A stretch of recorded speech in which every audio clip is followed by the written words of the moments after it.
West, a branch campus of Howard University, and Tim Lee, co-founder and chief learning officer at CodePath.org.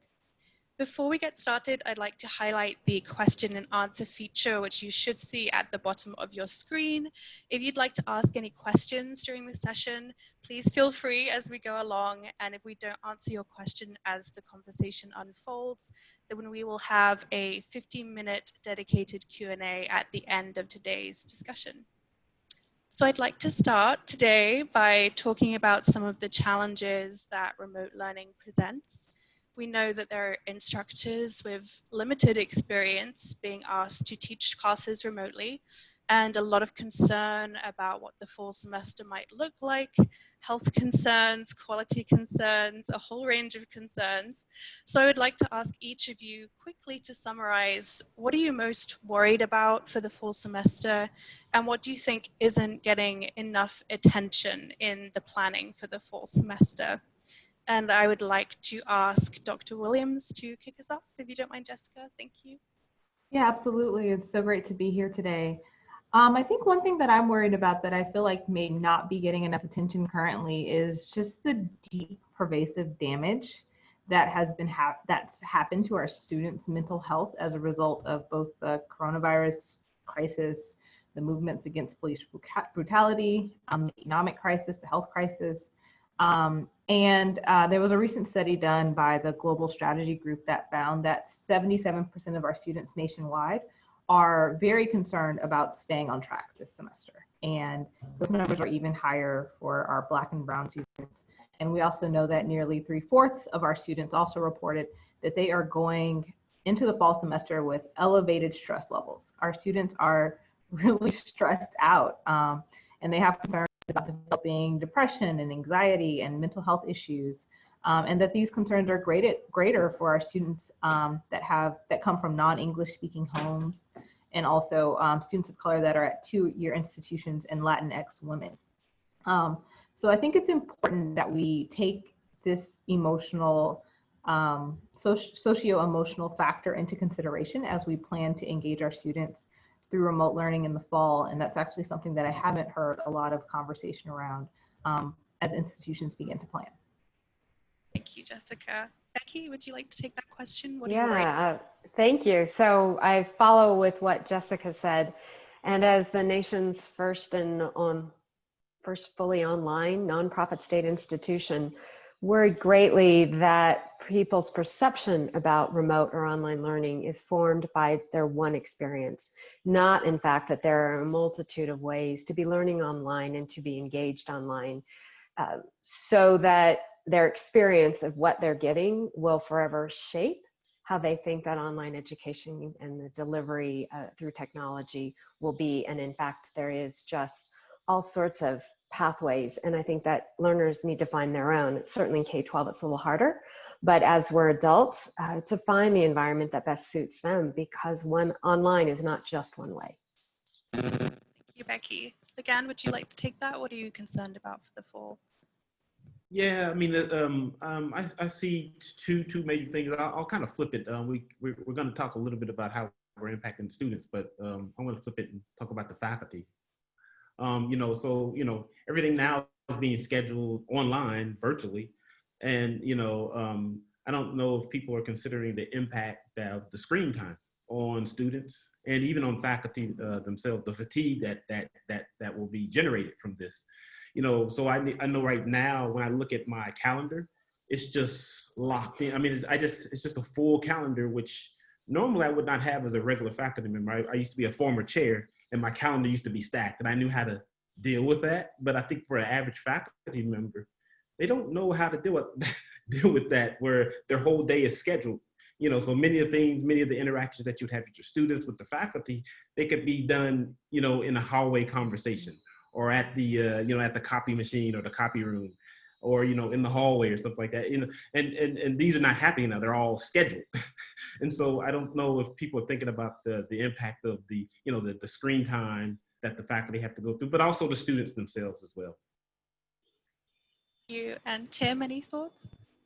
Yeah, at CodePath, so we run in-person and remote courses already.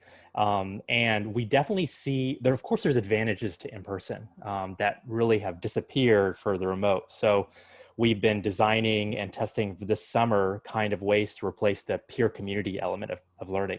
So when you're thinking about designing a classroom experience, you're thinking about, when you come into a classroom, there's that little time before class that you can chit chat with your students. They can chat with each other. There's that time afterwards. There's a very natural ecosystem that people are familiar with where they form study groups, where they go hit up the student comment at 3 a.m. And those kind of dynamics are gone. And so as Dr. Williams was saying, especially in this time of greater need for emotional and other types of support, that particular piece of support is gone. We found that students in our summer program said that it was much more of a transactional experience rather than a holistic experience that a classroom normally is. So, excuse me. So we've been kind of prototyping a lot of interesting things related to kind of reforming and redesigning that peer community aspect. On the topic of supporting students, we know that a lot of students are really facing a very stressful time, not just because of the pandemic, but a lot of discussion around racial violence, the Black Lives Matter movement obviously making huge waves, which is great. I'm very glad that that's happening, and in some cases overdue, this discussion, but I'm wondering how we can support students who are trying to learn during this very difficult time period, and wondered, Dr. Williams, if you could maybe talk about some ways in which we can support students who are going through a really stressful time. Yeah, of course. I think that one thing that we have to do is really to acknowledge and respond to the difficult topics that come up.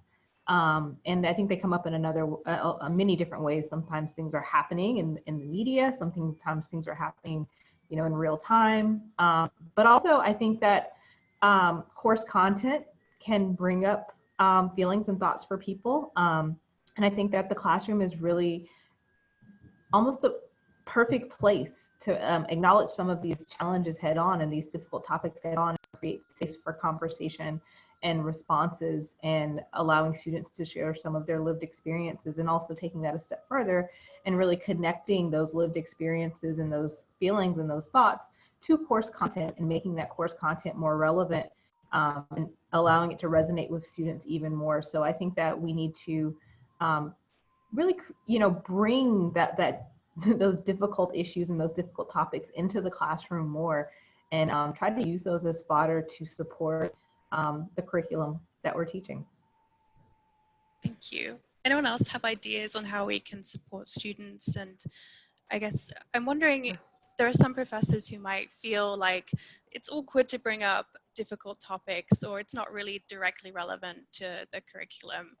So I'm curious if you think we should definitely start that discussion, even if it doesn't seem relevant to the class in hand. I saw a hand there. Becky, would you like to take that? Oh, actually, I was going to talk about what we've learned working fully virtual. We've always been that the last 12 years. That we, so it's a great question, and I've got to believe that Legand will want to answer that one, your question. But to your first question, really, it's about understand high touch. Like, they have to have responsiveness. We have a 24-hour turnaround time, 72 hours in grading, that they have to know that somebody's on the other line when they are virtual, right? They don't know if somebody's really there helping them, going to be there to help.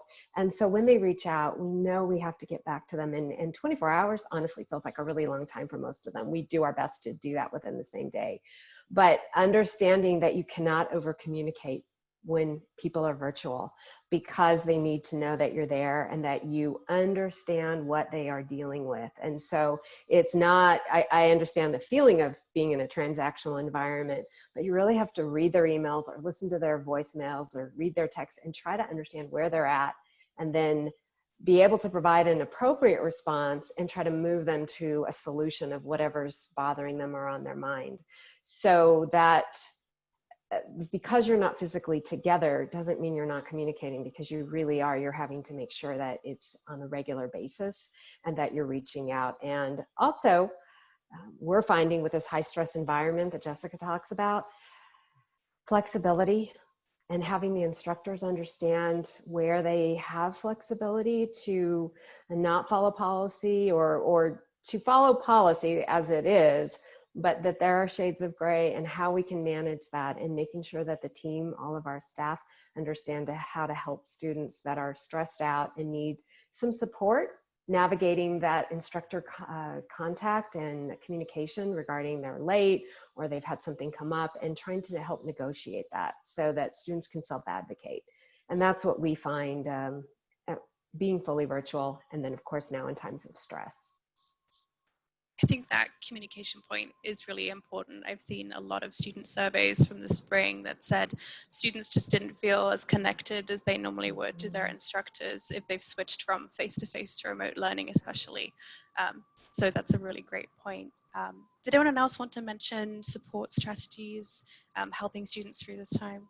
Legand? Yeah, I would probably add to that. One of the things as a faculty, you might want to build solidarity and some feeling of connection to the students. Let students know that, this class may not have been taught online. It may be a face-to-face class, and we're transitioning to a new delivery method. So let everybody know that, you're open to feedback and how we can improve the course. We're all learning. We're all in this together.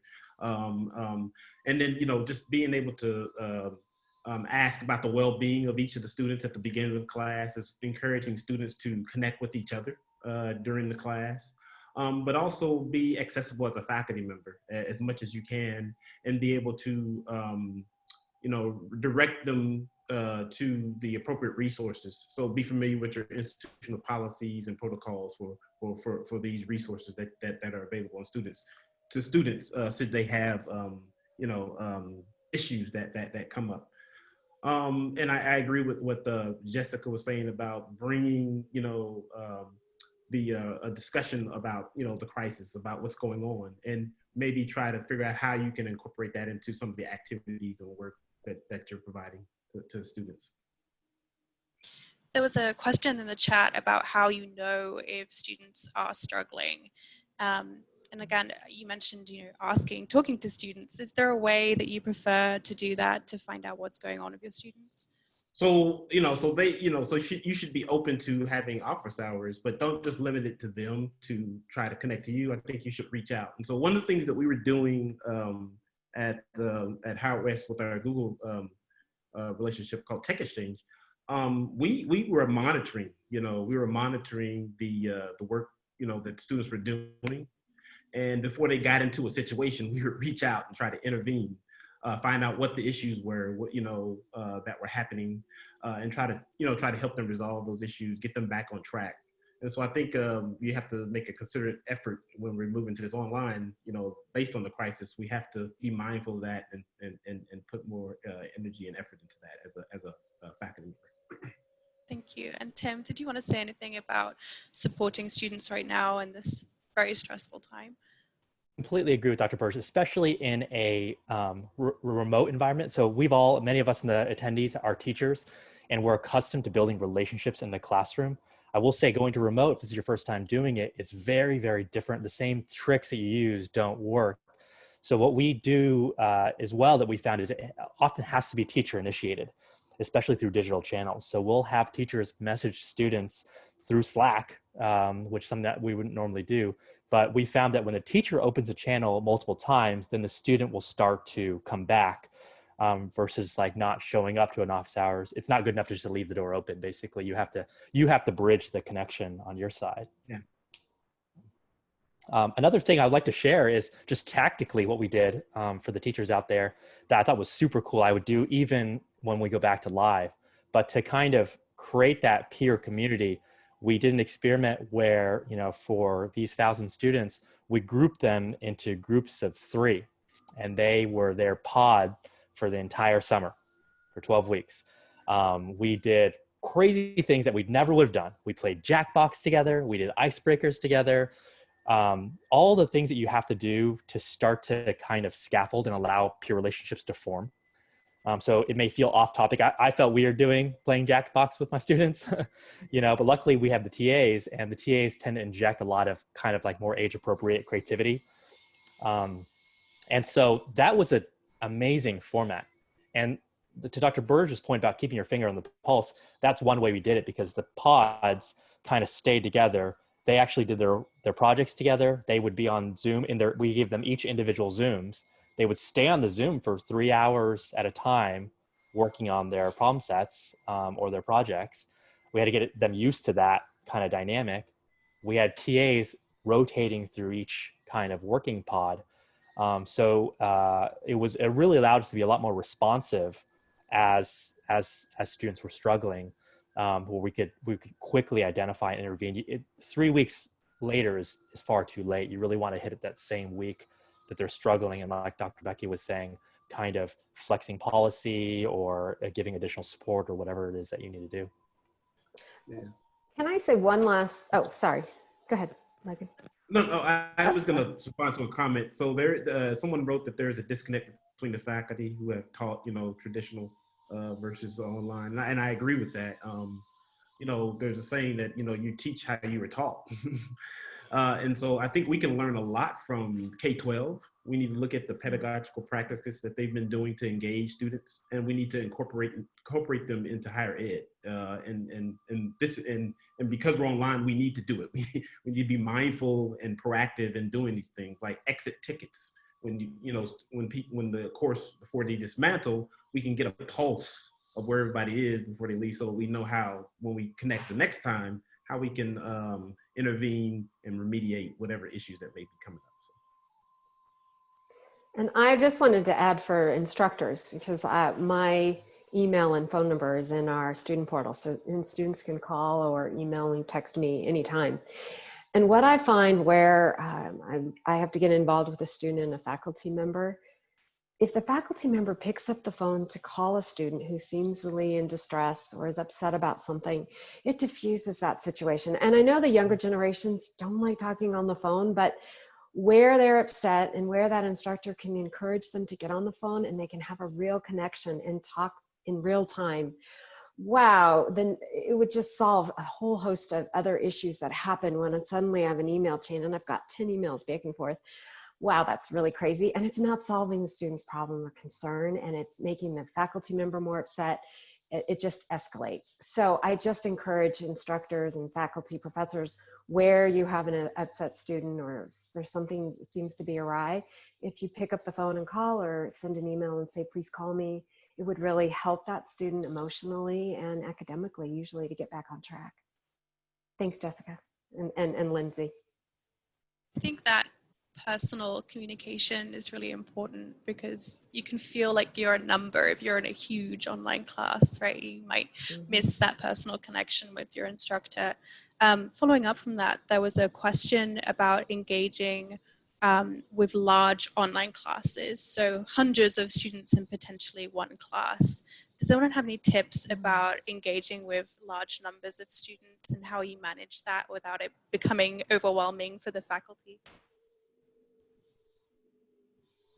So back in the day with MOOCs, we actually took that and broke them into small sections. So I don't have something to really offer in terms of managing 100 or 200 students. That's interesting, because you would do that if you were in a physical classroom, right? Because you can run it, people can go up after class and ask questions. Less likely that that's going to happen in a huge 200-person online class. And so what we ended up doing is putting them into sections, and then having facilitators and instructors that were working with each one of the small groups inside of the larger class. Yeah, so I would agree with that. I think breakout sessions, that's a great tool for allowing you to do that. Facilitators in each of the breakout sessions could be teaching assistant, or even near peer mentors that could be in those particular settings to kind of facilitate the discussions and help with feedback. If you're not able to do that, if you don't have those type of resources, then as a professor or faculty member, you can actually, migrate from one breakout to another breakout and spend time in each one of them before bringing everybody back to the the central classroom. This summer we had 700 students in a Zoom session, and the way that we managed that was, one, we shortened everything lecture-wise to 30 minutes, max 45 minutes. Then we heavily utilized, I'm sure you all are familiar with the feature, the Zoom breakout room feature, where we had those pre-assigned groups. So you kind of push a button, you can put everyone in random groups. Hey, meet anybody, group of 3, group of 5, group of 6, whatever you want. You can also do pre-assigned groups, which we utilized. So we would have everyone in kind of pre-assigned groups consistently. So you don't really feel like you're in a 700-person class. You feel like you're in a 6-person class. And that was kind of our modality. And the thing that I think was, and this is mostly for higher ed, I think, I know there's folks here in K-12 as well, but for higher ed, we did something that I think we do again, which is we spent an inordinate amount of effort recruiting industry professionals. So for each of the breakout rooms, we had 150 industry professionals who committed to coming each week and spending 2 hours with the students. So they were able to they were instructed to make sure that everyone in the breakout room is talking, all the cameras are on, which is something that you kind of have to, it's going to be off by default. It's very hard to get them to turn on their cameras. And then lean into kind of the discussion. So we had kind of a proctor for each one. So again, a tremendous amount of effort to recruit this number of industry volunteers, but there's only several 100,000 CS students in higher ed, and there's millions and millions and millions of engineers. And I don't know about other communities, but as you all know, the tech community is very active in volunteerism. So it was some work, but not a crazy amount of work to recruit. Then I think there's a dialogue with you all I'd be very curious about, because the interesting questions became, well, how do you select, almost not how do you recruit, but how do you select down? How do you train? Because there's a lot of, training required for good mentorship as well.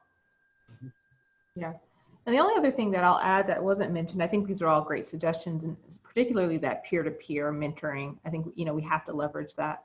But I think, and this is less about the course content, but more about supporting the student more holistically, is remembering that particularly for some of our students of color and low-income students, it's really important for them to have community. And that's one thing that they're reporting regularly that's being lost when they are at home alone taking these courses. And so I think whenever the opportunity is available to try, especially for first-year students who are, this is really their first experience, get a family, allowing for opportunities for family support systems to also be educated, so that if that student is running into technical issues or, trouble, that, maybe mom or maybe grandma or maybe brother could also say, hey, remember you can reach out to this tutoring center, or remember there was, your faculty, your teacher said you could call, have you emailed yet, And so when we empower the communities around our students to also have information that they can give our students, and that's also very helpful, because research has also shown that,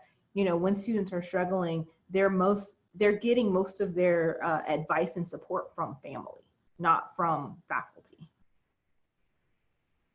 Thank you, Jessica. I'd like to ask us to talk about some of the benefits of remote learning, and perhaps some of the things that are positive that we could take from remote learning, online education, when instructors go back to face-to-face instruction, which hopefully will happen soon, maybe in the spring, maybe the summer next year, if the fall doesn't work out too well. I would like to start with Becky. Would you mind telling us perhaps some things that you think face-to-face instructors could learn and take from online education and incorporate it into their classes, and something beneficial? That's a great question. What we are finding, particularly with the younger generations, is the customized learning pathways, so that they have the tools and are empowered to identify which assignment they want to do that speaks to them. They have choice, and they can create and pick the tools that help them learn. They all get to the same learning outcomes, but we allow them to create customized learning pathways through the technology, which could also still, of course, be done in face-to-face. But it's thinking about how can you offer students the area of choice, because everything now they get to customize. They customize their tennis shoes, they decide they're eating only green or red M&Ms. That is the way that we are seeing consumers move, and our students are looking for the same sort of opportunities. And so as we come off of this online fully remote learning, as you are learning to use that technology to create these options and choices, you'll see that the students move into them. And so the second part of that is data. We are always looking at the data on what students are interested in, where are they just disconnecting. We know that they go into a module and try one activity and are gone, right? So we know that that's not probably a good one, but we are always looking at that data. And so this tracking of behavior, so that you can understand what's engaging and what's meaningful to the students and what's working for the instructors, and as they're getting to the learning outcomes, right? So for what instructors are looking at is, are we actually getting to those learning outcomes? And all that data tracking is really helpful in that. And so that collection and analysis will help everyone, students be better, instructors be better, schools and higher education institutions be better at what they're doing to engage, to really make sure that students are achieving the learning outcomes and are able to demonstrate that. So those would be the things that we hope that they would take from where we are today. Thank you. Legand, would you like to add anything? Any positives from teaching online that you would take into face-to-face instruction? Yeah. I think I'm probably one of the one faculty member that does a lot of things. It tries a lot of different things. But I think those that are just strictly face-to-face, you may want to consider now trying to flip your classroom. And what you could do is you could, provide reading or viewing of lectures, to the students at their own pace, at their own time, and then provide them with some type of description of a deliverable for the next class, so that when you meet in class, the class becomes more of a dialogue, a discussion between the faculty members, students between students, and you're reflecting on your on the outcome or the output of that deliverable.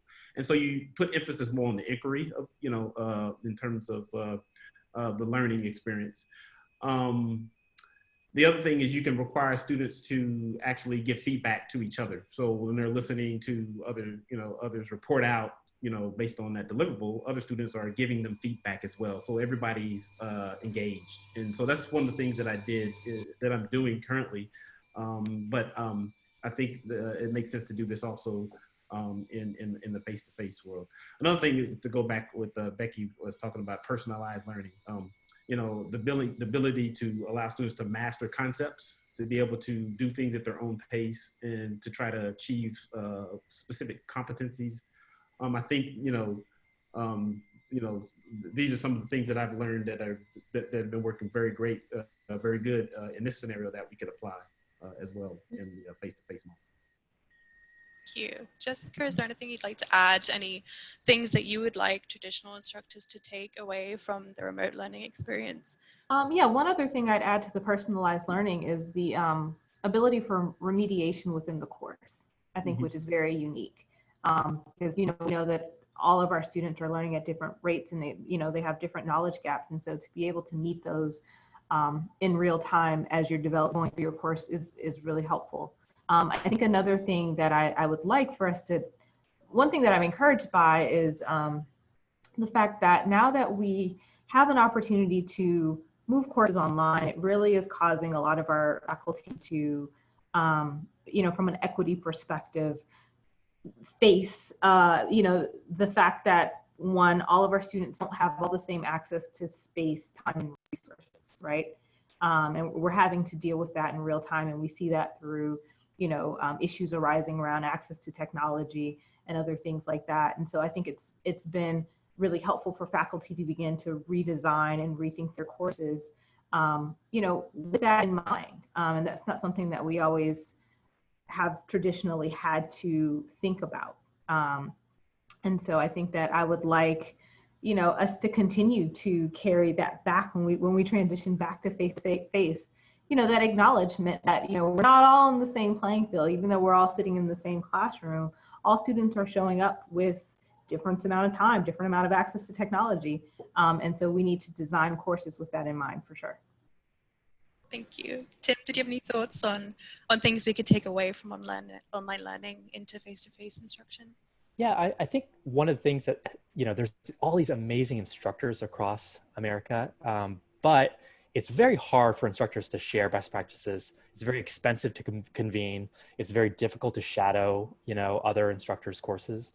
And so I think remote represents a really interesting opportunity because, as Dr. Burge was saying, right, like, because he's very experimental with this format. And flipped classroom is not that controversial. A lot of people believe in flipped classroom, but it's hard to make that leap.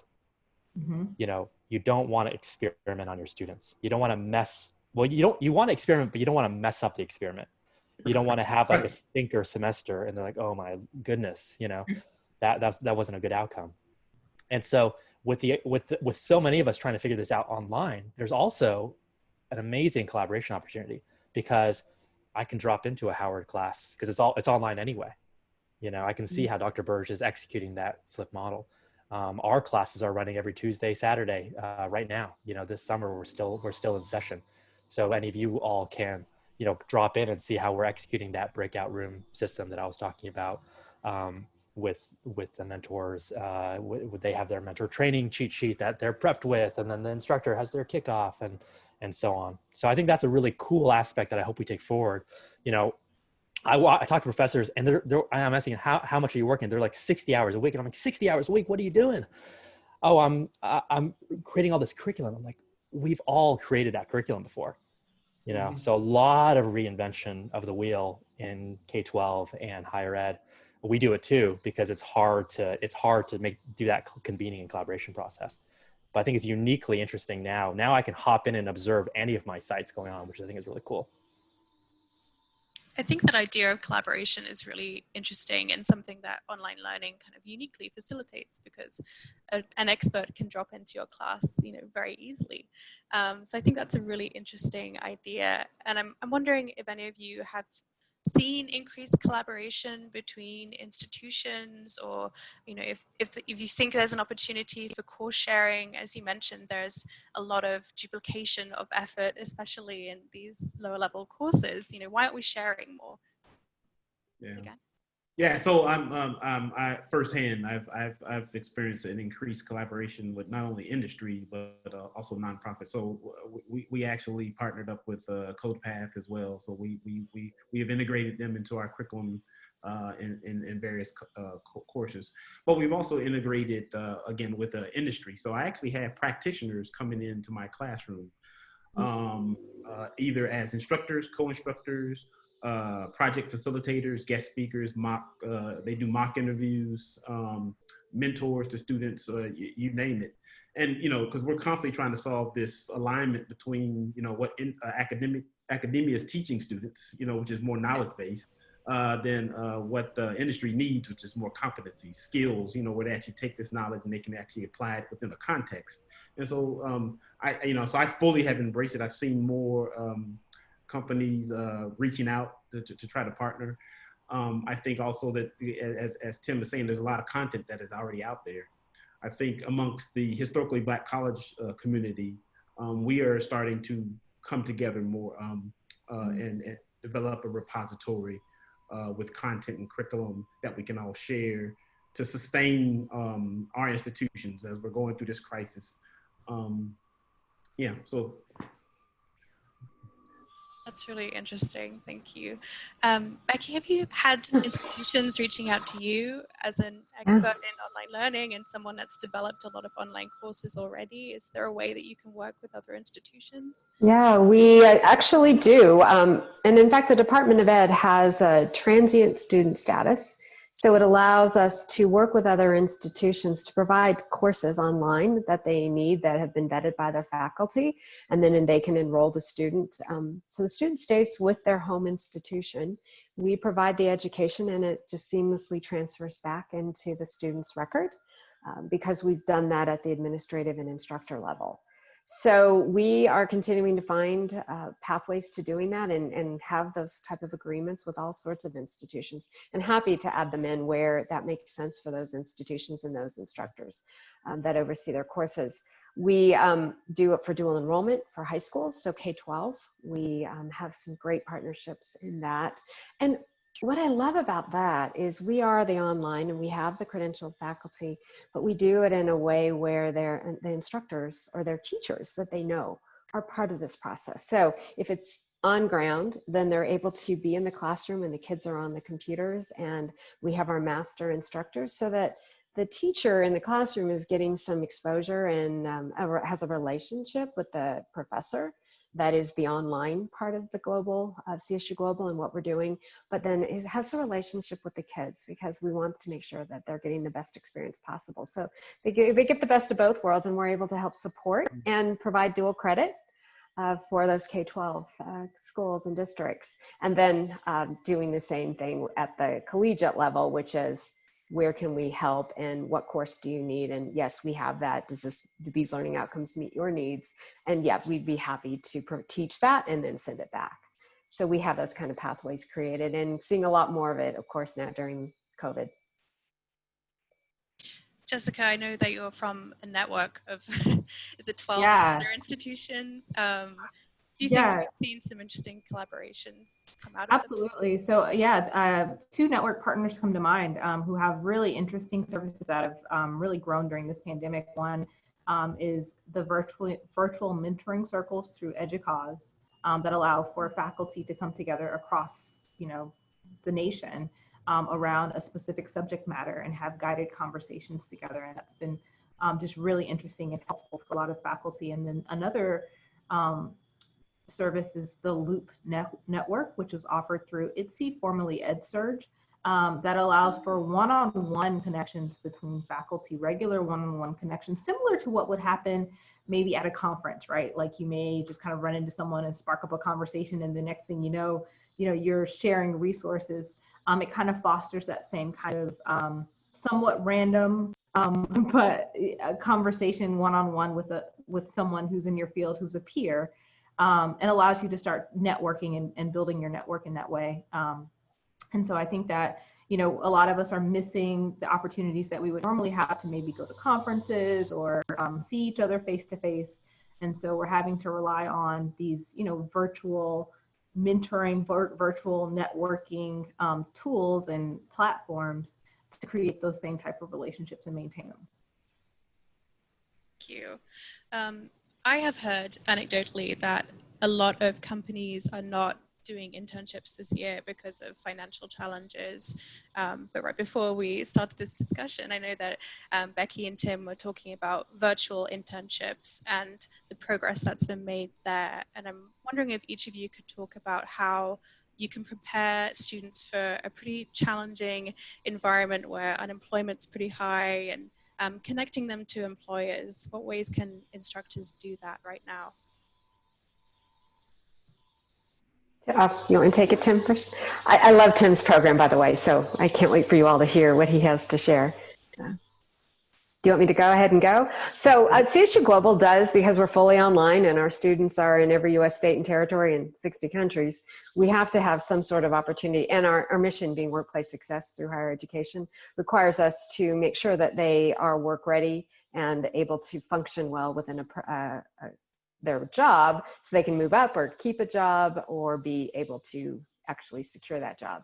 So we have been working from the beginning with apprenticeships and internships, and we do them virtually. So we will partner with students' current employer. Maybe they're in marketing and they want to go to accounting. So we will arrange that and work with the instructor so that the instructor can oversee what's going on and that the learning outcomes are being met through an internship or an apprenticeship.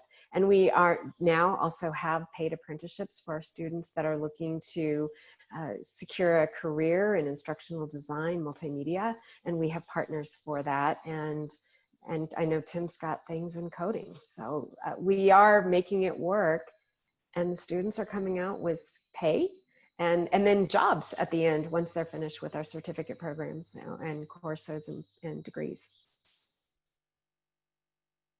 Yeah, in many ways, our playbook hasn't changed. It has been affected, of course. We all have been affected by, I think 30% of our students had their internships rescinded this past summer of our students.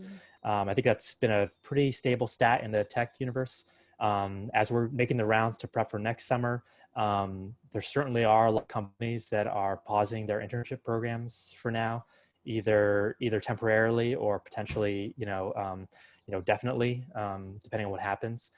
But there are still a lot in tech, right? Because CodePath is tech focused. We are fortunate that there are a lot of companies still hiring and still running internships and virtual internships. So it's the same playbook that we teach them and we enable them with it, but it's a little more elbow grease. So we just prep them for the little bit of extra effort that will be required. You know, we've all weathered recessions here before. I mean, we've here in the dot boom crash. That was pretty terrible time for me to graduate. The 2008 period.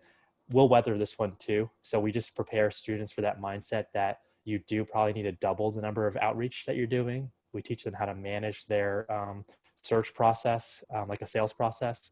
So it does require a little bit more top of funnel work.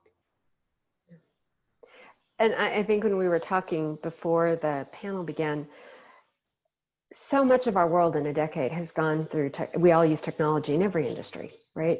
And so to be able to have virtual apprenticeships, internships, it's really not that foreign, simply because we're all using technology tools, doing work, maybe at our desks physically, but yet we are then communicating and working virtually with teams, even when we were just working before COVID happened. So I think that the world has shifted. It is going to take employers a little bit to figure out how they create apprenticeship, internship programs that they've always done face-to-face in a physical environment and put them online. But with the tech tools today that we're all using every day, it just makes that process really easy. It's just rethinking, almost like what Legand was saying regarding, you know, you just don't take a class that you were teaching face-to-face and just throw it up online. And you do have to think through, how is that experience going to work and how am I going to still get to the outcomes, even if it's the same class? Same thing with these apprenticeships. So it's getting those employers to think a little differently, but the tools now are so technology driven for the workplace that it really will facilitate that process. So I'm really excited about the future, and for students that maybe can't get to a physical location to learn to be an accountant or in marketing or to do coding, that they can do it from their homes or their workplace and learn the skills necessary so they can move into the next job. Thank you. Before we get to the Q&A, I'd like to ask you to touch again on the idea of experimentation. And we talked a little bit about flipped learning. There was a question about using OER, open educational resources. I'd be curious what you all think instructors could be experimenting with right now, and you know, how you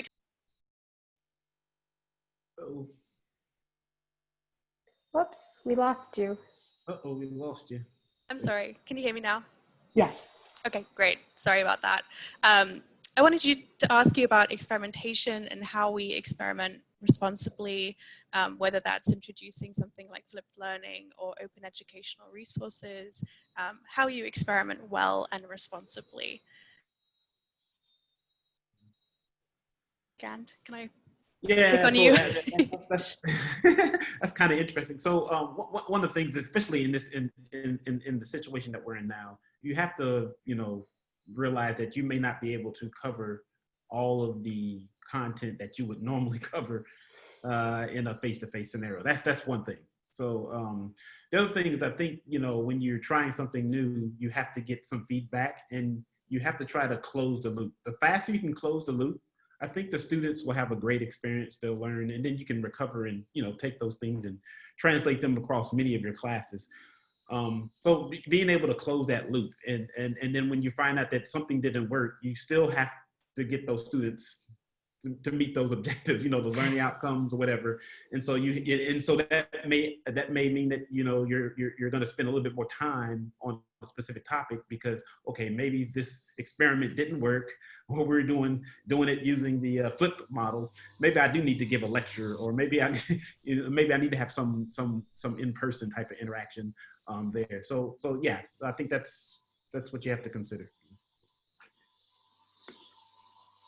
I'd just like to add to that. I think, you know, the high flex model, which is really, you know, kind of the buzz right now, I think is a good example of that, right? Because, you know, on the one hand, it's a great idea to allow your students to kind of choose the modality that they want to learn in and choose synchronous versus asynchronous, but you're also challenged to create all of these different learning tracks that are all equal. and that don't put any of your students at a disadvantage, you know, and that's actually really hard to do. And so I think, you know, just kind of continuing what you were saying, that, you know, you're right, like there has to be some type of feedback loop that you have to continuously check. And that model is one that, you know, would certainly lend itself to needing that, so that you're not, you know, even inadvertently, you know, putting students at a disadvantage while trying something new. And then to add on to both what they said, it's tracking that data. We are always watching to see what is happening in every section, every course, where students are disconnecting, where they're achieving outcomes, where they're not. And how do we bridge that gap, or is that not working? And then we immediately get that course fixed or updated in a way that will work, so that we can see that line of achievement. So the data component and watching the data can help with this whole idea of experimentation. I get that it's scary, and you certainly never want to put a student at risk. And so by watching what's going on in small sizes, small classes, and few students, and understanding, are they successful and how do they do? We now offer a master's program. It's a 6-week program. We've always done 8. And it's a master's of organizational leadership. And it's a little different format because it's with more senior leaders. And we ran a pilot. We did that, and it was at our expense, but we wanted to make sure that the learning outcome achievement was the same for this new format to what our standard 8-week course format has always been. You know, were we at or better? And so the data watching is absolutely crucial when we're experimenting, and when we have this luxury of being fully online or remote and using technology, because technology tracks all that. I think another thing we did in our partnership at Howard West with Google, we did a lot of postmortems. And so we, as faculty, got together weekly and talked about issues, things that we're trying to experiment in class, how did they work, how didn't work. We were constantly, again, collecting data, Yeah. looking at the data, and then, you know, tweaking how we would move forward. So I think, you know, incorporating that postmortem at a weekly level, also at the end of the semester, you know, being able to look back and then reflect and make changes where it needed, you know. Thank you. I'd like to remind everyone, if you have a question, now is the time to ask. You can do that at the Q&A feature at the bottom of the screen. I hear a lot of questions about synchronous versus asynchronous. Which one's better? Should I be doing both? And there was a question about that. And I'd love to ask each of you what you think the best balance is. Jessica, maybe would you take that one? That's tricky, because I think there are advantages to both. I think, you know, if you are looking at it from an equity perspective, you may see asynchronous. If you're looking at it from an engagement perspective, which is just as important, you may say synchronous. You know, I think there's a lot of research that show that both ways have its advantages and disadvantages. And so I think that, you know, you really have to kind of do what works best for your students. I mean, I think I'll, you know, I'm interested to hear what Legand and Becky have to say here. But I think from my experience and what I'm hearing in the field, you know, I think there's a strong push for asynchronous. Like I said, when you're thinking about issues of access, issues of equity, issues of respecting the fact that students have work schedules and have lives. And but I think the challenge that keeps coming up with that is it's really hard to keep students engaged. And you know, that's another set of issues that we're really struggling with. Lack of student engagement is the #1 issue for faculty. We've seen that, heard that again and again and again, and it's also the #1 issue for students. So I think it's difficult to find a balance there. Yeah, I would agree with Jessica that, I mean, I think you have to kind of gauge your students, you know, figure out what works for your scenario, you know, and this is where you have to incorporate the feedback, you know, and do some postmortems. I agree, asynchronous is obviously definitely more accessible, But there's many ways to do it. There's many ways to engage people asynchronously through technology, through discussion boards and group me's and all kind of ways that students are connected to these days, that you can keep that, engagement, there. So I think it's really a case by case basis, to be honest with you. And following up with what Legand said about the asynchronous. So CSU Global has always been asynchronous, and it's about the type of student and what you're doing. And because our mission is working with modern, non-traditional, mostly adults, although we have first-year freshmen, and we're doing very well with them. But because of who we serve, made sense to do asynchronous. Now, we serve freshmen. We know that they like having live classes. So now we're doing both. So that the instructors will do short, to Jessica's point, you can't make this long. So these are 7-10 minute clips. And so they're doing short sessions with them.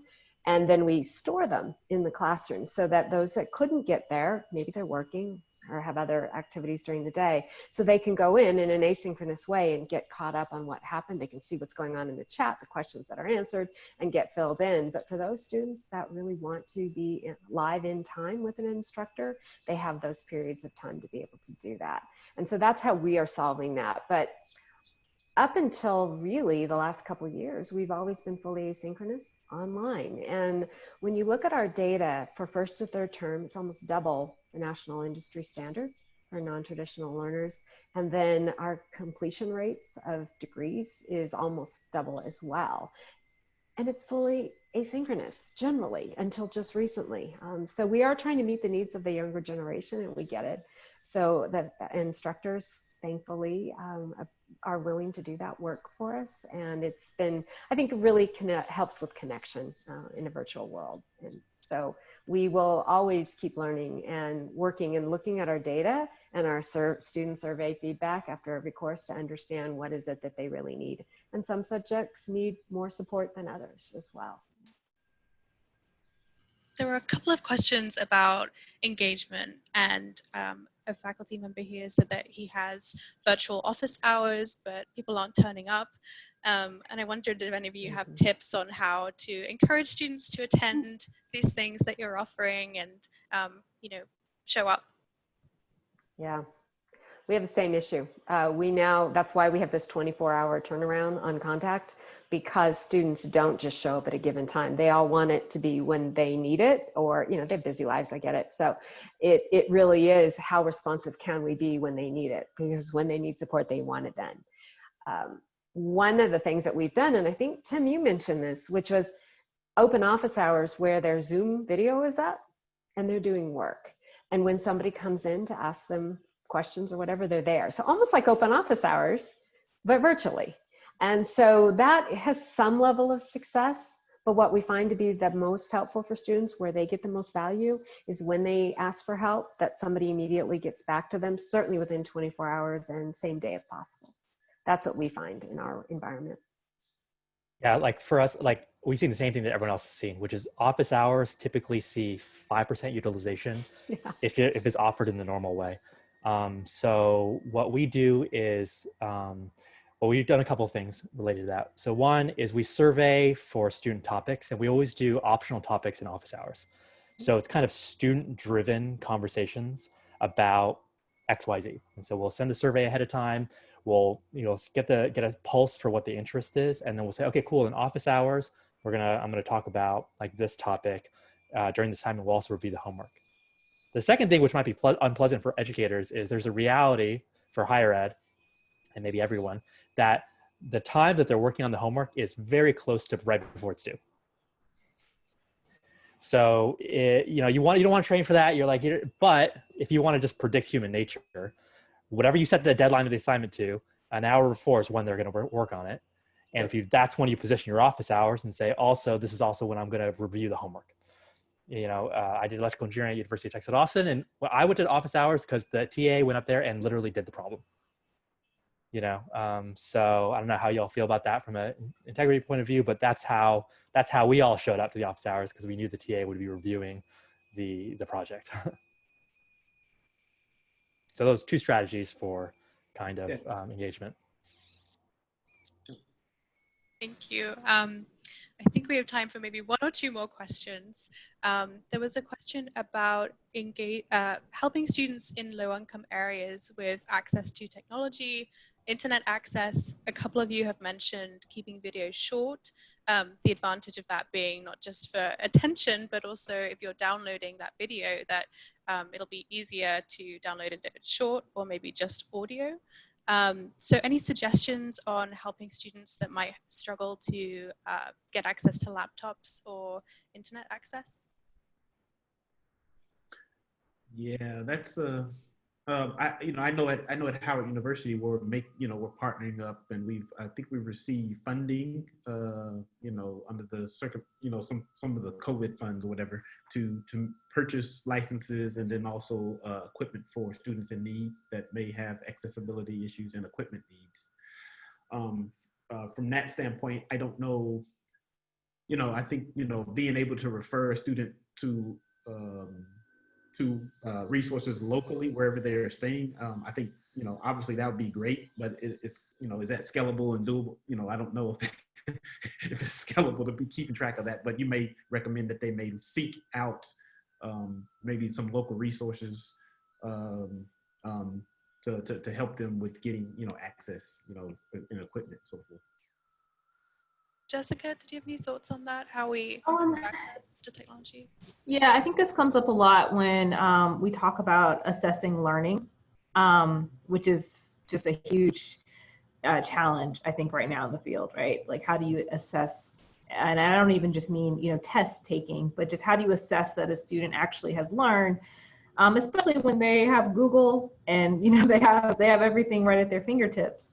And so I think that, one way that instructors may want to begin to think differently is, getting really creative about how they are assessing their students and how their students can relay what they've learned back to the professor, and maybe doing so in ways that aren't reliant on technology. Might be something to consider. Thank you. So when we started work, There's a question about accessibility or assessing. well, I may have heard it wrong. Both. Okay. Both. Yeah. It's tricky. One of the things I just want to mention, one of the things that we've incorporated is we do interviews. Even before, we use industry partners to help us do this. But even before that, one of the things we would do to make sure that students actually mastered that content, we would have them do mandatory, we call it an exit interview. And we could pretty much know, okay, they retained everything that we've gotten. Right.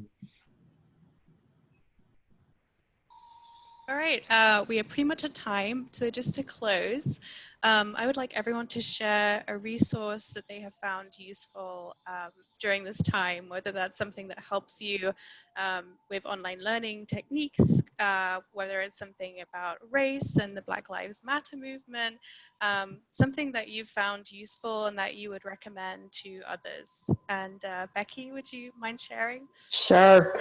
I highly recommend the book Grit by Angela Duckworth. For all of you instructors, teachers, I teach as well.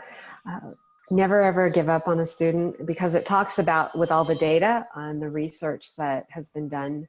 So it's this great synopsis of that in this book about, you could be really smart, you can have a high IQ and still not be successful. So it is that grit factor to success, and that people can overcome anything and learn just about anything and be really good at it. Thank you. Legand, would you like to share anything?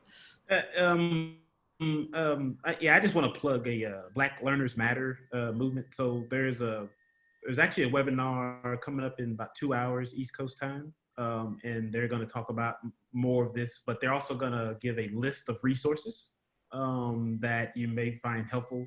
And it's, again, it's the Black Learners Matter movement. Yeah. So I posted the link there. Thank you. Jessica? So shameless plug for my network, but we just recently put out a playbook entitled Delivering High Quality Instruction in Online in Response to COVID-19. It's a faculty-focused playbook, and the goal is to help faculty improve course design and teaching and learning in an online environment with a focus on equity. It's targeted for faculty who are teaching online for the first time, and the link is in the chat. But you can also find it on our website at everylearnereverywhere.org. Thank you. And Tim?